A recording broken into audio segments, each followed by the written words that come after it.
자, 2교시 시작하겠습니다. 자, 2교시는 14페이지입니다. 14페이지 보시면 이제 뭐가 나오냐. 부동산학의 접근법이라고 나와요. 이거는 아주 출제빈도 낮습니다. 낮고 하니까 깊이 묻지도 않습니다. 그래서 제가 외우라는 것만 이렇게 외우시고 이 단어가 나오면 이거다라고 그냥 찍으시면 됩니다. 자, 그래서 이제 종합식 접근법이라고 있어요. 종합식이라는 게 뭐냐. 이 종합이 나왔죠? 이렇게 하시면 돼요. 종합이 나왔으니까 문장 중에서 종합이 나오게 돼 있단 말이에요. 종합. 종합이니까 종합이 문장에 나와요. 그럼 여러분 종합 비타민이나 복합 비타민이나 같은 말이죠. 그러니까 종합에서 뭐야? 복합 개념 나. 복합 비타민, 복합 개념. 그럼 복합 개념 나오면 뭐 해야 돼요? 기술적, 경제적, 법률적. 이렇게 매칭을 시키면 돼요. 종합식이구나. 이렇게 하시고요. 그 다음에 이제 의사결정식 나오면 이것만 나오면 돼요. 인간은 합리적이다. 이것만 알고 계시면 돼요. 인간은 뭐야? 합리적이다. 그러면 의사결정식이구나. 이렇게 간단히 하시기 바랍니다. 자, 그 다음에 부동산학의 이념인데요. 이것도 뭐 이렇게 빈도는 높지 않습니다. 그냥 간단히만 좀 알고 계시면 돼요.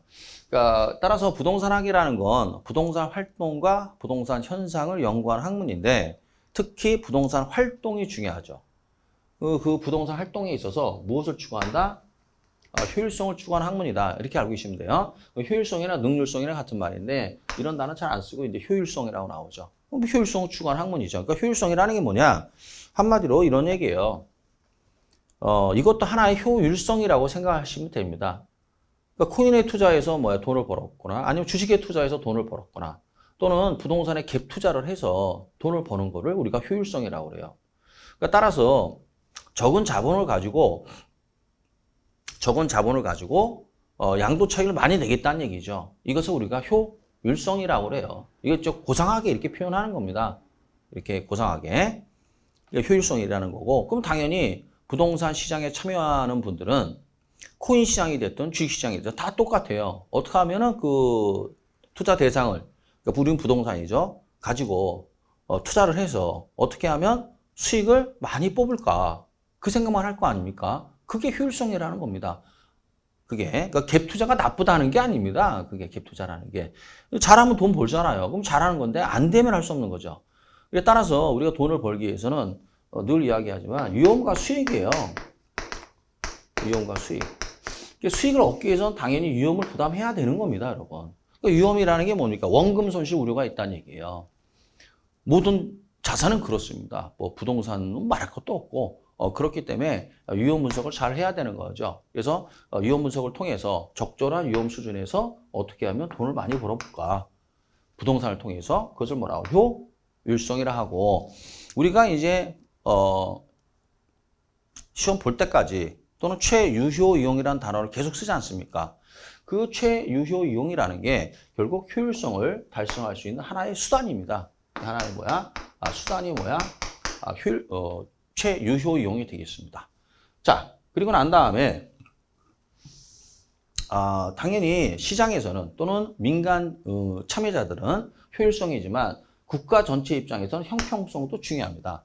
형평성이 이제 분배와 관련된 건데 이 분배는 이제 시장에서는 부동산 시장에서는 어떻게 해야 돼요? 저소득층에게는 분배가 일어날 수가 없는 거죠. 왜요? 지불 능력이 없으니까. 그런데 이 주택이라는 것은 또는 토지라는 것은 인간이 생존하는 데 꼭 필요하거든요. 그래서 이제 정부가 나서는 거죠. 그래서 가장 대표적인 게 이것 때문에 나서는 게 임대주택이에요.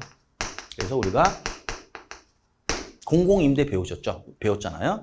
그래서 이제 공공임대 중에 영구임대, 국민임대, 행복주택, 통합 공공임대주택 또는 분양전환 임대주택 이런 거 배웠지 않습니까? 이런 것들이 전부 다 뭐야? 요 형평성과 관련된 겁니다. 그래서 시장은 당연히 효율성이지만 국가 전체 입장에서는 형평성도 중요하다. 이렇게 간단히 알고 그냥 지나가시면 됩니다. 자, 그 다음에 나오는 게 이제 뭐냐면 이제 이 토지 용어입니다. 이게 토지 용어인데 이것도 또 이렇게 됐군요. 참 이거 죄송합니다, 여러분. 이게 좀 밀렸는데 이 토지의 용어가 굉장히 중요합니다. 이 주택의 용어와 그래서 토지의 용어와 주택의 용어가 있는데 주택의 용어가 2년에 한 번, 3년에 한 번 나온다면 토지의 용어는 매년 나옵니다. 한 문제씩. 그 35회도 역시 나오겠죠. 그래서 이거는 뭐 어렵지 않으니까 꼭 여러분 그럼 잘 만드시기 바랍니다. 자, 그래서 여기서 나오는 지금 이 토지의 용어라는 건 뭐냐면 이게 한마디로 부동산 활동, 즉 주로 이제 감정평가인데요. 이 감정평가를 하면서 주어진 어떤 조건에 따라서 그 용어를 붙이는 겁니다. 토지에다가. 여기서는 법률 용어는 아니고요. 법률 용어는 아주 예외적으로 있고요. 대부분은 뭐냐면 여기서는 이건 감정평가. 감정평가상 어떻게 돼요? 그 주어진 조건에 따라서 이제 그 명칭을 부여한 겁니다. 근데 이 토지 용어가 이것만 있는 게 아니죠. 그래서 28개 지목이 있죠. 이거 여러분들이 이제 공간정보법에서 배우시는 거죠. 28개 지목. 그 다음에 국계법에서 어떻게 21개의 세분화된 용도지역이 나오죠. 용도지역. 그래서 이제 도시지역, 관리지역, 농림지역, 자연환경보전지역 하면서 21개의 세분화된 용도지역이 나오죠. 이런 것들도 다 토지 용어예요. 근데 이제 이거는 어디서 배우시냐면 여러분이 지적에서 배우시는 거고, 이거는 이제 공법 시간에 배우시는 거고, 이거는 저한테 배워야 되는 거죠. 이렇게 되는 겁니다. 주로 나오는 건 여기서 나오는 거죠, 이제 시험에는. 그 다음에 뭐가 있냐면 부동산 활동의 대상은 부동산이 되는 거고, 부동산의 가장 근본이 되는 게 토지이기 때문에 이 토지 용어를 정확히 알아야 된다 이거죠. 자, 그럼 이제 제일 먼저 택지라는 건데, 택지가 뭐냐? 주상공 등의 용도로 이용되고 있거나, 이용되고 있거나, 이게 무슨 말입니까? 용어의 정의를 잘 내리셔야 돼요. 현재 주거용, 상업용, 공업용 등의 건축물이 있거나 이런 뜻이에요. 건축물이 있거나 해당 용도로 이용할 목적으로 조성된 토지라고 되어 있잖아요. 조성된 토지. 그러니까 따라서 결국은 허허벌판인데 앞으로 주거용이나 상업용이나 공업용 등으로 어떻게 해야 돼요? 사용할 거다. 그러면 이런 것들을 전부 다 뭐야? 택지라 하는 거죠, 이게. 그러니까 택지라는 것은 현재, 쉽게 말하면 현재 건축물이 있거나 아니면 장차 건축물이 들어설 수 있는 땅, 그 땅을 우리가 뭐라고 그래요? 택지라 하는 거죠. 그래서 우리가 이제 택지 조성 사업이라는 표현 쓰잖아요. 뭐 택지 조성 사업이라는 게 뭡니까? 택지 잘 써야 되겠죠? 조성 사업. 그 택지 조성 사업이라는 게 뭡니까? 농지나 임야를, 그렇죠? 농경지나 임야를 택지로 조성하겠다. 한마디로 건축물을 어떻게 해야 돼요? 건축할 수 있게끔 땅을 어떻게 해야 돼요? 용도 변경하는 거죠. 이걸 택지 조성 사업이라 하지 않습니까? 그래서 결국 택지는 현재 건축물이 있거나 장차 건축을 할 수 있는 땅을 우리가 택지라 하고요. 그 다음에 이제 부지라는 건 뭐냐면 하나의 바닥 토지입니다. 바닥 토지. 그래서 부자가 이게 펼칠 부자예요. 펼칠 부자. 펼쳐져 있는 땅을 얘기하는 거예요. 펼쳐져 있는 땅. 이 펼쳐져 있는 땅을 우리가 뭐라고 그래요? 부지라 합니다. 그래서 어떤 용도로 제공되고 있는 바닥 토지를 우리가 부지라고 그래요. 학교 부지, 병원 부지, 도로 부지, 하천 부지, 상가 부지. 이게 다 이제 부지란 말을 쓰는 거죠. 자, 그 다음에 그럼 택지에 이것 좀 아세요. 택지에 원료가 있단 말이야. 그럼 택지의 원료가 뭡니까? 이 택지의 원료가. 이 택지를 결국은 뭘 하는 거예요, 택지를? 결국 농지나 임지 아닙니까? 임야. 그럼 농지나 임야를 택지로 바꾸는 거거든요. 그러면 이 택지가 되기 전 이 농지나 임지 이거를 우리가 소지라 해요. 뭐라고요? 소지. 이게 바탕소자의 땅지자거든요. 그래서 소지가 어디 나오냐면 여기 나옵니다. 어디 나오냐면 자, 그래서 이제 17페이지 한번 보십시오. 그 17페이지 보면 큰 11번에 양가로 11번에 소지가 나오죠. 대지 또는 택지 등으로 개발되기 이전의 토지. 이 농지나 임지 얘기하는 거예요. 그럼 이걸 가지고 택지 조성 사업을 해서 택지로 만드는 거죠. 그러면 이 택지 조성 사업을 하는 걸 우리가 뭐라 그래? 그 근거 복구가 도시 도시개발법이에요, 여러분들. 2차까지 하신 분들, 도시개발법에 의해서 도시개발구역을 지정하지 않습니까? 거기 농촌지역이잖아요. 그래서 이 도시개발법에 의해서 사업시행자가 택지로 바꾸는 거예요. 이게 도지적으로 바꾸는 거죠. 그쵸? 이거 도시개발법. 그러면 그 대상이 되는 농지나 임지를 뭐라고 그래요? 토지. 이런 표현 쓰는 겁니다. 자, 그 다음에 이제 후보지 이행지인데 아주 이거 잘 냅니다. 이거 잘 내니까 이거 정확히 하셔야 돼요. 후보지 이행지. 그래서 이제 우리가 이게 무슨 말이냐? 용도지역은 이제 뭐 우리가 도시지역, 관리지역, 농림지역, 자연환경 보전지역 그거 얘기하는 게 아닙니다. 이거는 감정평가상 용도지역이에요. 그래서 택지지역, 농지지역, 임지지역 3개밖에 없습니다. 감정평가상은. 그 다음에 택지지역은 다시 세 분류를 하게 되면 주상공밖에 없어요. 주상공. 그 다음에 농지지역은 전답과 밭이죠. 답, 논, 과가 과수원. 그 다음에 용재림, 신타님은 뭔지 모르셔도 돼요. 이건 시험에 안 나옵니다. 그냥 임지지역 그러시면 돼요. 시험에 나오면 주로 요게 나오는 거죠. 이렇게. 이제 알겠는데 후보지나 이행지가 의미하는 게 뭐냐면 지금 현재 죄송합니다. 제가 좀 비염 때문에 좀 훌쩍훌쩍 할 수 있어요. 죄송해요. 예. 어제까지만 괜찮았는데 오늘 일어나니까 비염이 아주 저를 괴롭히고 있습니다. 그래서 혹시 좀 불편하시더라도 좀 양해 부탁드리겠습니다. 자, 그래서 현재 용도 변경 중인 토지를 얘기하는 거예요. 그러니까 그 정의를 잘 내리셔야 돼요. 용도 변경이 끝났다는 게 아니라 하고 있는 중이란 얘기예요. 하고 있는 중. 이게 중요한 말이에요, 이게. 끝났다는 게 아닙니다. 하고 있는 중. 그럼 뭐 아니면 뭐예요? 후보지 아니면 이행지가 됩니다. 후보지 또는 이행지라는 건 용도 변경하고 있다는 얘기거든요. 이 상태를 후보지 이행지라고 그래요. 그런데 후보지 이행지인데 후보지와 이행지 그러면 구별의 식은 뭐냐? 이거예요. 후보지는 용도지역 상호 안에 용도 변경이 이루어지고 있다는 얘기예요. 그러니까 따라서 농지지역이 택지지역으로 또는 임지지역이 택지지역으로 용도 변경이 이루어지고 있다는 얘기죠. 그러면 이제 어떻게 돼? 예를 들어서 과수원 지역이 농지지역이죠. 주거지로 용도가 변경 중이래요. 그러면 용도 지역이 바뀌잖아요. 그럼 후보지가 되는 겁니다. 용도지역 상호 안에. 이게 이 뜻입니다. 그 다음에 이행지라는 건 뭐냐면 용도지역 내에서 여기 내라는 게 뭡니까? 한문을 쓰면 안내자입니다. 안에서 용도 변경이 진행되고 있다. 그럼 이건 이행지예요. 예컨대 자, 공장 용지가 주거지로 전환되고 있대요. 그럼 이건 뭐야? 같은 용도 지역 내에서 용도 변경이 이루어지고 있죠? 이건 뭐라고 그래요? 이행지라는 겁니다. 이거 별거 아닌데 순간 헷갈린단 말이에요, 이게. 그래서 작년에도 34회 때도 이제 여기서 이제 이거 응용해서 냈죠, 이거를. 응용해서. 기출문제 보시면 됩니다. 응용이라는 게 뭐냐면 예를 들어서 과수원 지역인데 주거용지로 예를 들어서 용도 변경 중이다. 그럼 이거 후보지냐 이행지냐 이렇게 물었단 말이에요. 그럼 뭐요? 이거는 당연히 후보지죠. 용도 지역이 바뀌니까. 그래서 이제 이렇게 잘 용어의 정의를 잘 내리시기 바랍니다.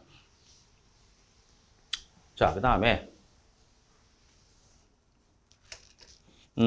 이제 뭐가 나오냐면 이제 필지네요. 이 필지와 획지가 헷갈리는 모양이에요, 여러분. 이 필지와 획지가. 이제 필지라는 건 한마디로 공간정보법이죠. 공간정보. 이 공간정보에 관한 법에 의해서 그래서 이제 공간정보의 구축 및 관리 등에 관한 법률, 줄여서 공간정보법. 이 공간정보법에 의해서 또는 부동산 등기법에 의해서 어떻게 해야 돼요? 모든 토지는 이 지번이 부여돼 있죠. 그렇죠? 지번이 부여된 그 토지를 우리가 필지라 하는 거예요. 일필의 토지 이런 표현 쓰잖아요. 일필의 토지라는 건 뭐가 부여됐대? 지번이 부여됐고, 지번이 부여됐다라는 건 어떻게 돼요? 지적공부상 그렇지 않습니까? 토지대장이나 또는 지적도에 등록돼 있다는 얘기 아니에요. 등록. 그러면 이 지적공고에 등록을 하기 위해서는 당연히 지본이 부여되고 지본이 부여된 하나의 그 토지를 우리가 뭐래요? 일필지 또는 한 필의 토지라는 말을 쓰는 거죠. 그러니까 모든 토지는 다 지본이 있습니다. 그래서 보시면 이게 이제 지적도입니다. 여기 지번입니다. 330번지의 지목이 도로입니다. 이게 도로고 전부 다 하나하나 지번이 다 있지 않습니까? 이렇게 지번이 있죠. 그렇죠? 그럼 지번이 부여된 이 하나하나의 토지를 우리가 뭐라고 그래요? 필지라고 하는 거예요. 뭐라고요? 필지. 그러면 여기 보면 지번 여기가 329번지의 답이잖아요. 그러면 여기가 어디냐면 여기가 양평의 공흥이라는데요. 모셔도 됩니다. 그럼 이제 거기가 공흥리 지번 329번지를 열람을 하게 되면 토지 소유자를 확인할 수 있고 토지 대장을 보면 지목은 답인데 그 어떤 물리적인 현황을 볼 수 있겠죠. 이거 하나하나의 토지를 우리가 뭐라고 그래요? 필지다라고 이야기하는 겁니다. 자, 그 다음에 이제 획지라는 게 뭐냐면 가격 수준이 비슷한 일단의 토지예요. 다시 한번 가격 수준, 여기 중요한 말은 이겁니다. 가격 수준이라는 거예요. 가격 수준이 비슷한. 그러니까 따라서 이거는 어떤 필지는 이제 법률적인 개념이잖아요. 이거는 법률적인 개념이 아닙니다. 획지라는 것은 오로지 지목이든 지번이든 따지지 않아요. 따지지 않고 그냥 시세만 같으면 그냥 하나의 획지가 되는 거예요. 그 획자의 땅지자인데 이 설명을 해드릴게요. 이게 무슨 말이냐? 자, 그럼 여기 한번 봅시다. 여기를 보면은 예를 들어서 여기가 만약에 보세요. 355의 1번지, 그 다음에 여기 365의 1번지 이렇게 되어 있습니다. 이거 너무 좀 그런가요? 그러면 좀 여기를 한번 해볼까요? 그러면 여기를 하는 게 낫겠다. 죄송합니다. 그러면 여기 보면 329번지, 331의 1번지, 331번지가 있잖아요. 그럼 3개의 필지죠. 하나, 둘, 셋. 3개의 필지인데 이만큼이 뭐야? 이만큼이 가격이 같대요.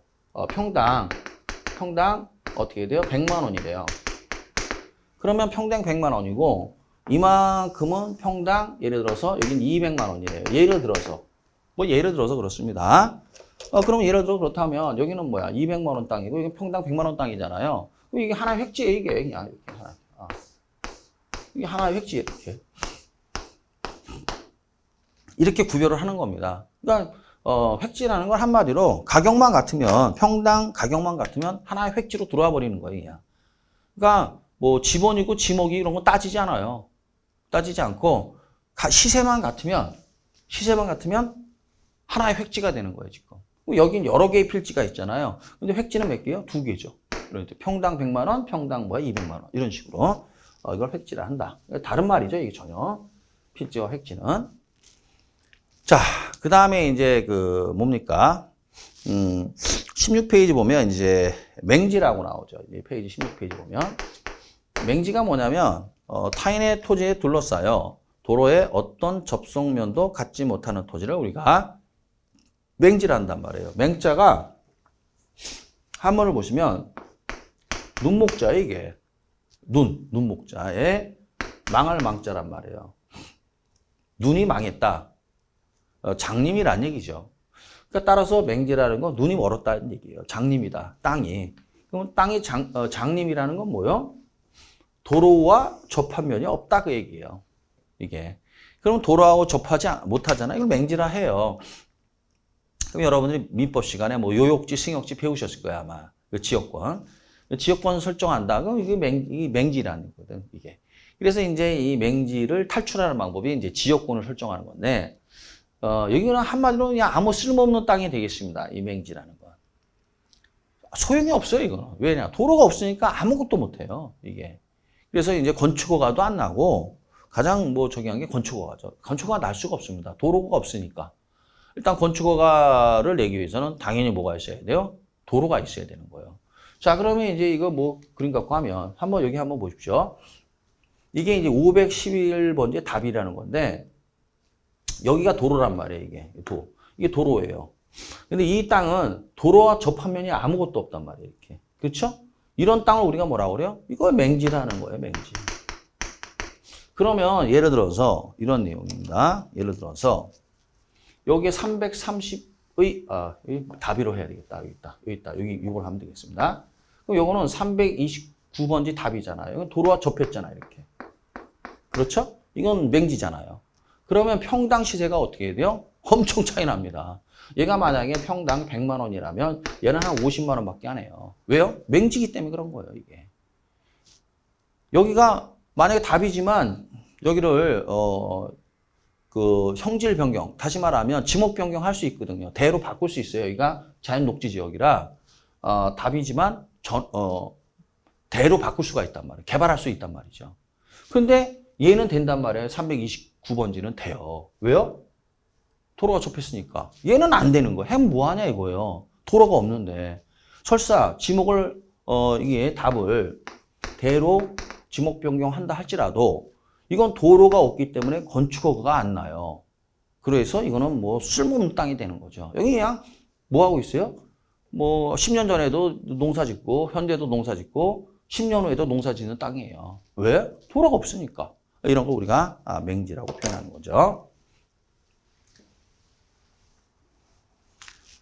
그 다음에 이제 나지라고 나옵니다. 16페이지 보시면 나지가 별 표시하십시오.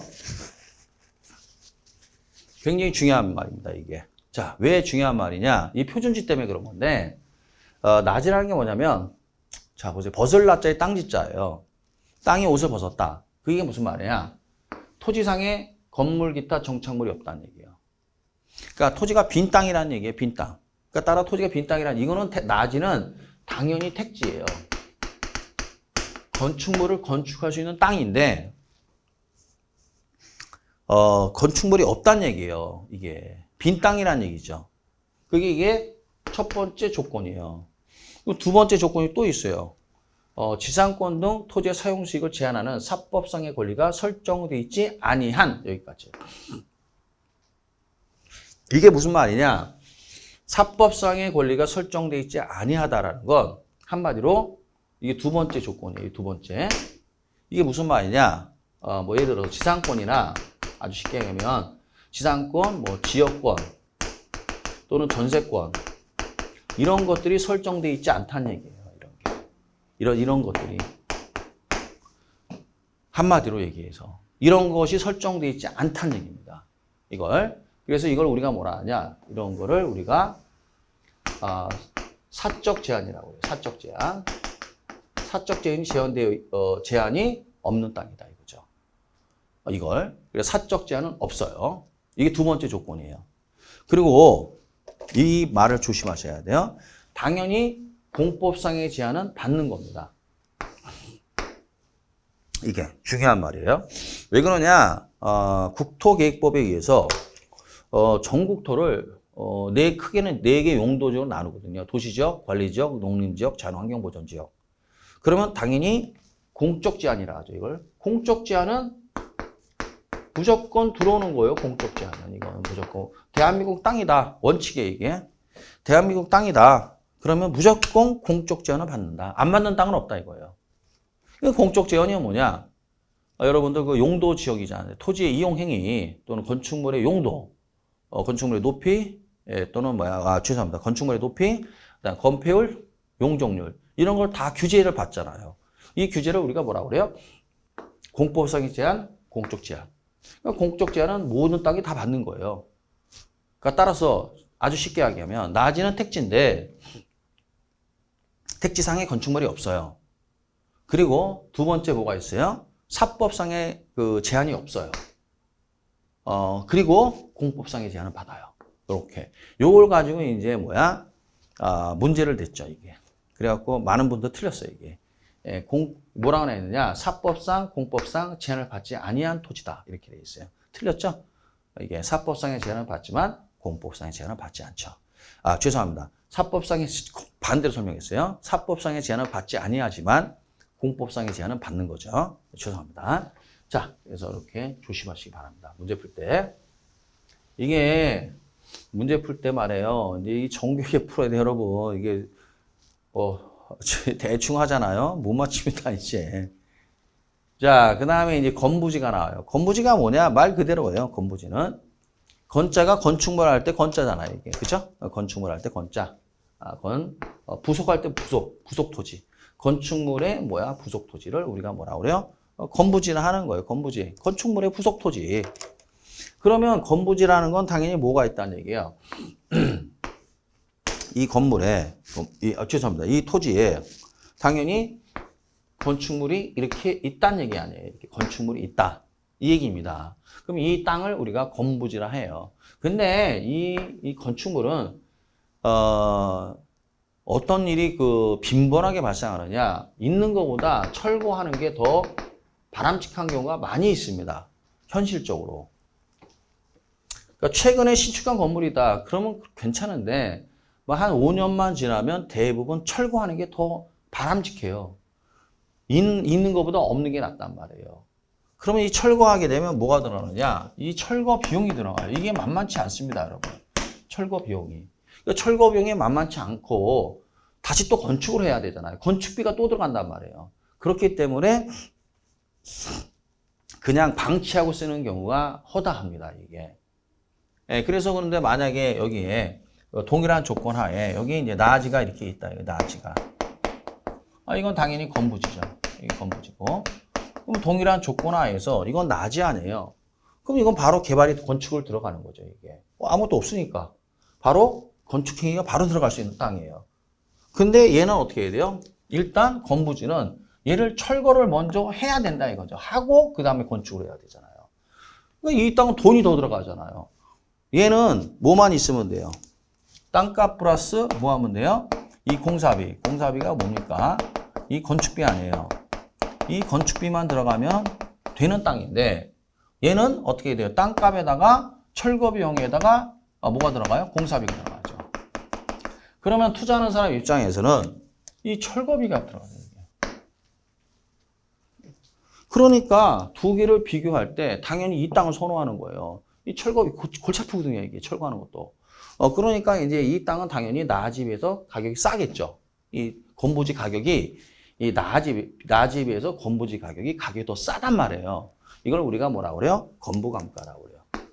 건부지기 때문에 건물에 철거 비용이 발생해서 나아지에 비해서 땅값이 싸다. 가격을 감한다. 그래서 건부감가가 발생한다. 이런 표현을 씁니다. 예외적으로 뭐 건부증가도 있는데 일반적으로 다 발생하는 게 건부감가예요. 건부감가라는 건 얘는 철거비를 고려하지 않아도 되는데 얘는 철거비를 고려해야 되기 때문에 땅값 이걸 매입을 할 때 매입가가 얘에 비해서 얘가 더 싸다 그 얘기예요. 좀 이해하기 어렵죠, 여러분. 그래도 이 땅을 사서 건축한다는 거 이걸 건축한다는 개념을 생각을 하셔야 돼요, 여러분. 그러면 이해가 됩니다. 그럼 여러분이 만약에 이 땅을 사서 건축을 한다라고 할 때 이 땅은 바로 건축하면 되잖아요. 근데 이 땅은 뭐예요? 철거한 다음에 건축해야 되잖아요. 돈이 들어가잖아요, 여기는. 그러니까 나아지에 비해서 이 땅은, 이 부동산은 가격이 쌀 수밖에 없죠. 이거를 고려해야 되니까, 철거 비용을. 그래서 이걸 뭐라고 해요? 건부감가를 한다. 이렇게 얘기하는 겁니다. 그 다음에, 뭐가 나오냐. 그 다음에 17페이지 보면, 이제, 공지가 나와요. 이 공지가 뭐냐면, 빌공짜의 땅지자예요. 그래서 뭡니까? 이거는 왜 생기는 거냐면, 건폐율 용적률 때문에 생기는 겁니다. 그래서 여러분들 그 건축법 시간에도 보면, 공개공지라는 표현이 나옵니다. 공개공지. 이 공지가 뭐냐? 이제 설명을 해드리면, 다음과 같습니다. 자, 여기, 이 대지 면적이 만약에 100평이다 이거예요. 그런데 모든 토지는 어떻게 해야 돼요? 이 용도 지역의 제한을 받기 때문에 그 용도 지역에서 뭐가 있습니까? 건폐율과 용적률이 다 정해집니다. 이게 건폐율과 용적률이. 그러면 이 건폐율과 용적률 내에서 건축을 해야 되는 겁니다. 이게. 그래서 여러분들 공법 시간에 건폐율과 용적률을 배우잖아요. 근데 만약에 건폐율이 50%다. 예를 들어서. 그럼 건폐율이 50%라는 건 뭐냐면 건물이 덮은 비율, 건축물이 대지 면적을 덮은 비율 이런 뜻이에요. 덮을 패자니까. 건폐율이라는 게 뭐냐면 이렇게 돼요. 분모는 대지 면적이에요. 분모는 대지 면적. 그 다음에 분자는 건축 면적이에요. 이 건축 면적이 뭐냐면 건축물의 바닥 면적을 건축 면적이라고 해요. 그러니까 이거는 이제 정확한 건 여러분들이 공법 시간에 배우시고 1차만 하는 분들은 알고 계셔야 돼요. 그래서 대지 면적에서 건축 면적이 차지하는 비율이 건폐율이에요. 그러면 지금 100평이잖아요. 100평인데 얘가 50%니까 얘는 몇 평만 되는 거야? 50평밖에 안 된다는 얘기죠. 그러면 이 땅에 건축물이 설 수 있는 땅은 50평밖에 못 쓴다는 얘기예요. 그 여기만. 나머지 땅은 비워놔야 돼요, 이렇게. 그러면 이게 빈 땅이 생기잖아요. 빈 땅이 생길 수밖에 없죠, 이게. 이 땅을 뭐라고 그래요? 공지다라고 얘기하는 거예요, 이게. 알겠죠, 여러분? 예, 이렇게. 예.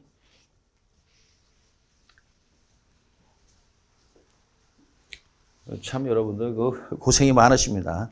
그래서 제가 이게 온라인이라 여러분들 얼굴을 못 뵈갖고 뭐라고 말을 못 하겠는데, 이제 오프라인 비대면 대면 수업을 할 때 보면 막 선생님 너무 어려워요, 힘들어요, 막 그런 말 많이 듣는데 뭐 딱히 내가 뭐라고 말을 못 하죠. 그래서 이제 뭐냐면 이게 이제 그 새로운 용어들이잖아요. 건폐율, 용적률, 뭐 예를 들어서 사적 제한, 공법상의 제한, 이 새로운 용어들이거든요. 접해본 분들은 관계가 없지만 그러면 새로운 걸 할 때는 스트레스를 받는 겁니다. 이게 어쩔 수가 없습니다. 그게 스트레스 안 받으면서 새로운 환경에 어떻게 적응할 수 있겠습니까? 그래서 이거는 누구나 받는 건강한 스트레스다 이렇게 생각하시고 이게 못 알아듣는다고 너무 자괴감을 듣거나 그럴 필요 없어요. 반복하면 좋아져요, 나빠져요? 좋아집니다. 그래서 제가 최근에 그 연세가 좀 있는 분인데 60대 후반이세요. 1월 달에 오셨는데 많이 힘들어 하시다가 지금이 이제 벌써 4월이지 않습니까? 그래서 엊그저께 뵙는데 그래도 조금은 들립니다 그러더라고요. 반복하면 좋아집니다. 그래서 반복, 다시 말하면 복습을 해야 되는 겁니다. 이게. 그래서 이제 여기 나와 있는 이 그 핵심 요약 그 집이 얇잖아요. 이거를 한 3회독 이상 하세요, 여러분. 이 책을 핵심 요약집 3회독 이거죠. 이거를 3회독 이상 하시면 70점 맞습니다. 계산 문제 다 찍어도 65점은 맞습니다. 걱정하지 마세요. 여기 이제 오타가 지금 발견됐는데 죄송합니다. 그래서 이 교재를 가지고 여러분들이 반복 학습하십시오. 수업 들은 내용하고 그러면 제가 뭐 장담은 못하지만 최하 65점 맞습니다. 그러니까 60점은 넘습니다. 그러니까 믿고 이 교재로 잘 공부하시기 바랍니다. 제가 심혈을 들여서 쓴 책입니다, 진짜. 그러니까 그동안 20몇 년 동안 한 그 노하우가 이 책 안에 다 녹아 있습니다. 그러니까 제가 강조하는 부분들, 특히 이런 부분 위주로 잘 공부하시기 바랍니다. 자, 그래서 이제 다시 17페이지 메인 위에 보시면 공지를 했습니다. 했고 그 다음에 그 위에는 이제 건부 감가, 건부 증가가 나오는데 일반적으로 건부 감가가 일반적이다. 그 얘기 설명했고요. 자, 그 다음에 나오는 게 이제 소지 나오죠. 이 소지는 이제 방금 했습니다. 그래서 이 소지라는 건 뭐예요? 택지로 조성되기 이전 상태의 토지. 그래서 이제 뭐 농경지 얘기하는 거예요. 농경지. 농경지를 가지고 이제 우리가 택지 조성 사업 하지 않습니까? 그거를 우리가 뭐라 그래요? 소지라 해요. 그 다음에 이제 그 17페이지 지금 이거. 그럼 법지가 나오는데 이 법지라는 게 뭐냐? 그 밑줄을 좀 그으세요. 법으로만 소유할 뿐 실익이 적은 토지라는 건데 거기에 밑줄을 좀 그으세요. 이게 자꾸만 나옵니다. 이 법지가. 뭐라고 나오느냐? 자, 12번이에요. 토지와 도로의 경계 사이 또는 택지 경계와 접한 경사면 토지의 경사진 부분. 요걸 법지란단 말이에요. 이게 무슨 말이냐 이거죠, 이게. 무슨 말이냐면 이게 이거부터 해야 되겠죠. 법으로는 소유하지만 쓸모없는 땅이 법지예요. 쓸모가 없어요. 소유는 하는데 쓸모없는 겁니다. 이게 경사면 토지라는 거예요, 한마디로. 이게 무슨 말이냐? 두 가지 케이스가 있는데 여기가 이제 이렇게 주택이 뭐 있든 뭐가 있든 있다 이거예요. 근데 여기다가 또 하나 이렇게 있고 윗땅 아랫땅이잖아요. 이건 갑땅이고 이건 을땅이다 이겁니다. 이렇게. 그러면 이제 이렇게 이건 뭐 여기서부터 여기까지가 갑땅이다 이거예요. 그럼 법으로는 갑이 소유하죠. 그렇지만 이 경사진 부분이 있잖아요. 이건 쓸모 없잖아요. 이게 법지예요. 또는 이렇게 돼 있는데 갑당이에요. 이게 도로란 말이에요. 도로. 그러면 이 경사진 부분이 나오는 거예요. 나오죠? 이걸 우리가 뭐라 그래요? 법지를 하는 겁니다. 요 경사진 부분. 알겠습니까? 소유하지만 쓸모없는 땅을 법지를 하는 겁니다.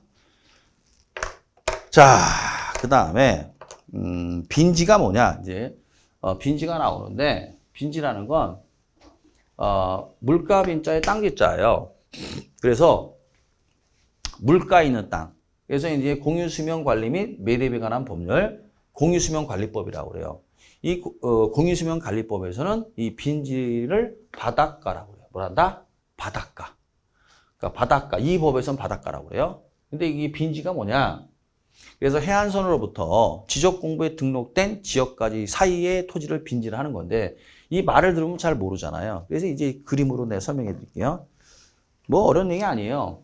그래서 이렇게 하면 이렇게 되면 자, 이게 바다란 말이에요. 바다인데 이 바다가 이제 밀물과 썰물이 있잖아요. 그래서 이게 여기에 있고 많이 밀물 들어오면 여기까지 온다 이거죠. 그럼 이걸 간조위선이라고 이걸 만조위선이라고 그래요. 그럼 이걸 조수간만에 차라 하죠. 그럼 여기가 뭐 요 땅이 여기에 갯벌이죠, 갯벌. 그러니까 밀물이 들어오면 바다가 되고 썰물이 되면 갯벌이 되잖아요. 이걸 공유수면관리법에서는 뭐라 하냐? 여기를 간석지라 해요. 간석지. 용어를. 그 다음에 이 만조위선부터 여기서부터 이제 뭐야? 지적공부의 표기가 된단 말이에요. 이렇게. 그러니까 지적도를 보시면 여기서부터 나온다. 이건 안 나온단 말이에요. 여기는. 왜 안 나오느냐? 그 이유를 알려드릴게요. 이게 전부 다 이게 국유재산이에요. 여러분 갯벌을 소유한다? 이건 뭐 사기입니다. 이 국유재산인데 어떻게 사적으로 소유할 수 있겠어요? 이건 전부 다 국유지예요, 국유지.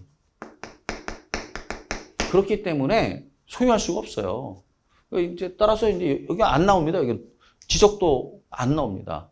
지적도는 이렇게만 나와요. 그럼 지적도에 여기서부터 여기 측량하는 데겠죠? 그러면 요 사이에 또 땅이 있잖아요. 요 사이에 땅.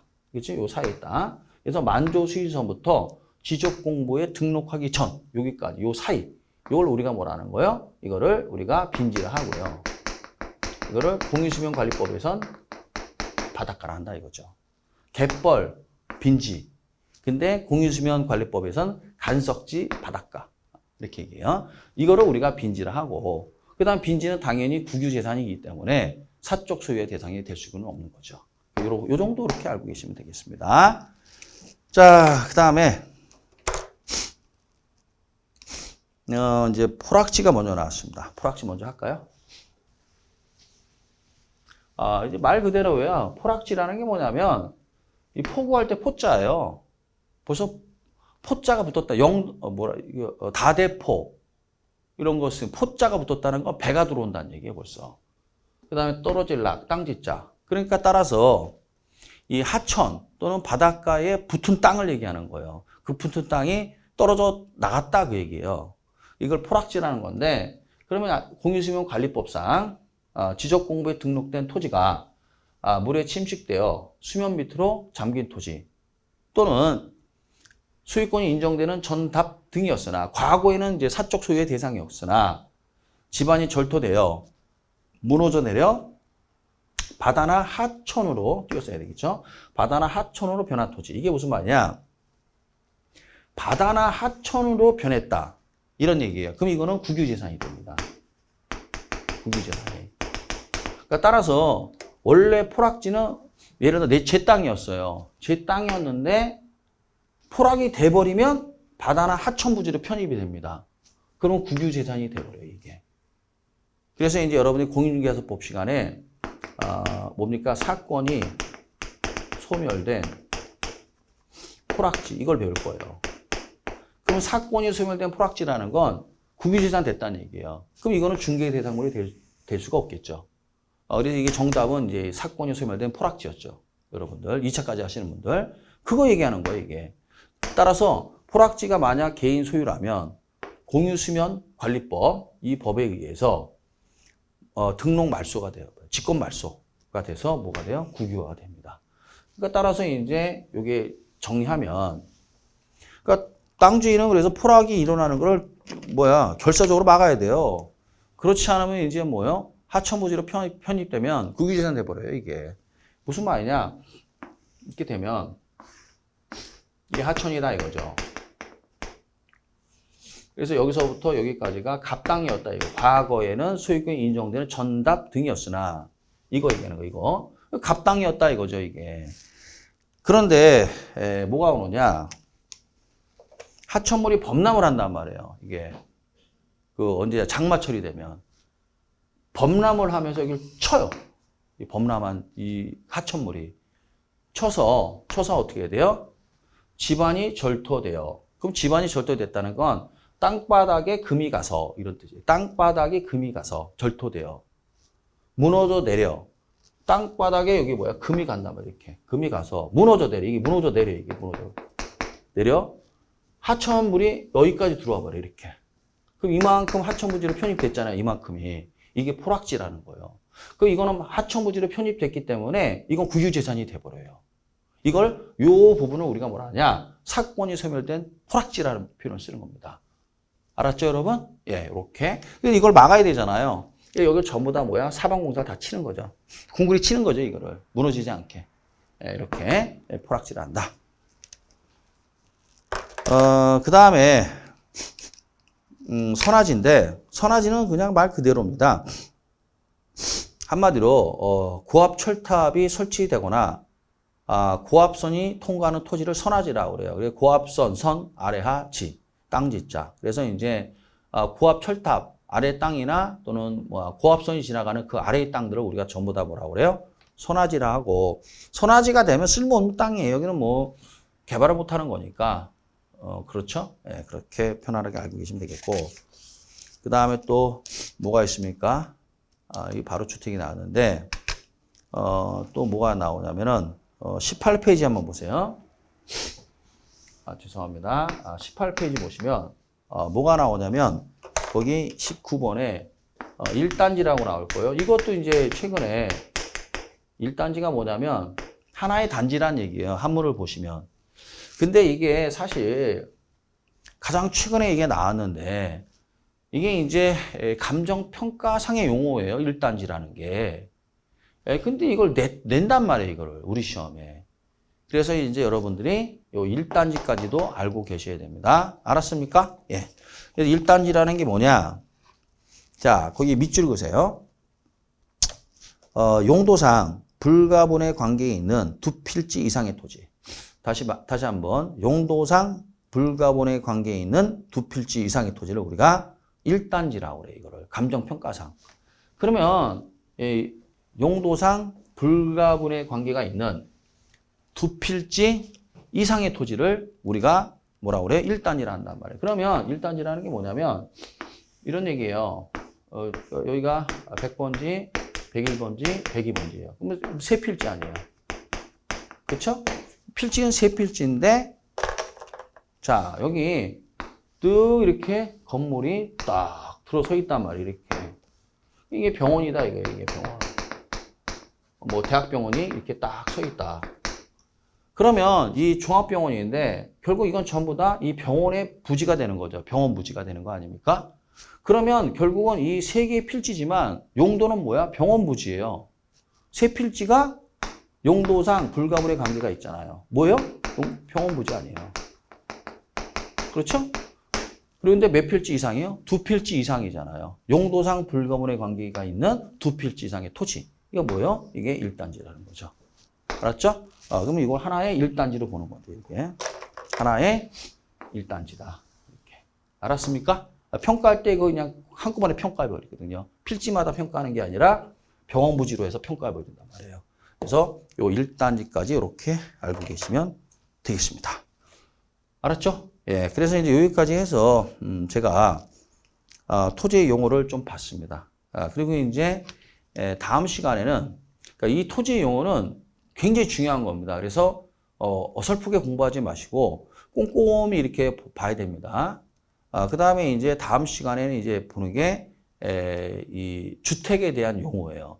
주택 용어는 건축법 시행령 제3조의 5에 나와 있는 별표 1에 나와 있는 용도별 건축물의 종류하고 그 다음에 주택법상 준주택과 도시형 생활주택 요것만 알면 돼요.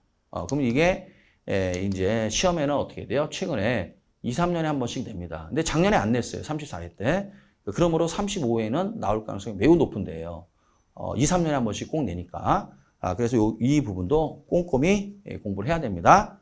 다음 시간에 좀 쉬었다가 다음 시간에 주택의 용어를 보도록 하겠습니다.